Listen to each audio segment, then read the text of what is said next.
కొమరం పులి సాంగ్స్ కూడా చాలా పెద్ద హిట్. కట్ చేస్తే పవన్ కెరియర్ లో బిగ్గెస్ట్ డిజాస్టర్.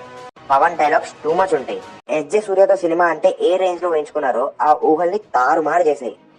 బ్రహ్మోత్సవం ఇందులో అన్ని ఇలా ఉంటే బాగుంటుందేమో అని రాసుకున్నట్టు ఉంటది. ఈ సినిమాలో ఒక చిన్న మాట అంటారు. ఇంకా సత్యరాజ్ మహేష్ బాబు మధ్య సీన్స్ ఆర్గానిక్ ఫ్లో ఉండదు. మహేష్ బాబుని డైరెక్టర్ పైకి కిందకి 3 సార్లు పరిగెత్తమంటే పరిగెట్టరు అనిపించింది తప్ప ఫ్రేమ్ మొత్తం యాక్టర్స్ తో నింపేసి ఆస్తి అనే కాన్ఫ్లిక్ట్ పెడితే మూవీ వెళ్ళిపోద్ది అనుకున్నారేమో.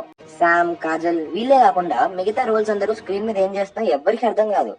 రెబల్ లారెన్స్ పైత్యం ఎక్కువ అయిపోయింది. క్యారెక్టర్ డిజైన్ ఏం బాగో, సాంగ్స్ కూడా పెద్దగా ఎక్కలేదు.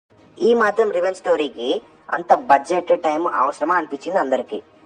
షాడో ఈ లిస్ట్ లో 2 సినిమాలు మన మెహర్ రమేష్వే. శక్తి పోయినా పర్లేదులే, వెంకీ మామ అంటే మినిమం గ్యారంటీ అనుకున్నారు ఆడియన్స్. అంత ఎక్స్పీరియన్స్ ఉన్న వెంకటేష్ ఎందుకు ఓకే అన్నారు? ఇలాంటి డౌట్స్ వస్తాయి ఏ ఆడియన్స్ కైనా.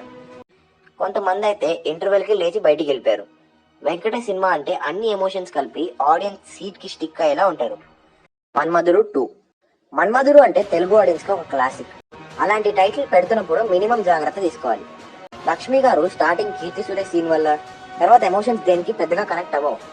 ఒక ఫారెన్ ప్లేస్ లో తెలుగు వాళ్ళు ఉంటున్నారు అన్నారు, బట్ వాళ్ళు మాట్లాడుకునే భాష ఏ నేటివిటీకి సెట్ కావు.